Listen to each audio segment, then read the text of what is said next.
अभी त्रिशा कर मधु चली गई हैं अपने असल घर कोलकाता। जी हाँ, आप सब सही सुन रहे हैं, अभी त्रिशा चली गई हैं कोलकाता बिहार को छोड़कर और वहां जाकर अपने बेस्ट फ्रेंड के साथ खूब मस्ती कर रही हैं। त्रिशा कोलकाता जाकर क्या कर रही हैं, देखने से पहले वीडियो को लाइक कर लीजिए, चैनल को सब्सक्राइब कर लीजिए। वीडियो पूरा देखने के बाद इसे शेयर जरूर करें।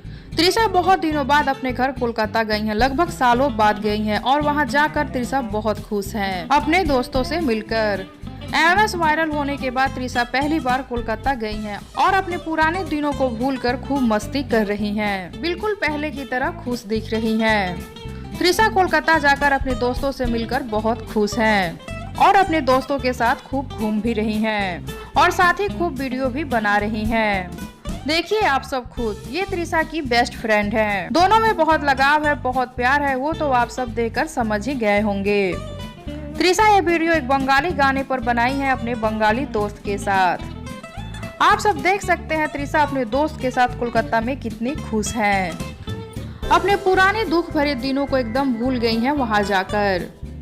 तो आप सब क्या कहना चाहते हैं त्रिशा को इतना खुश देखकर, बताइए हमें नीचे कमेंट बॉक्स में। साथ ही वीडियो को लाइक कर लीजिए, चैनल को सब्सक्राइब कर लीजिए और इस वीडियो को ज्यादा से ज्यादा शेयर कीजिए।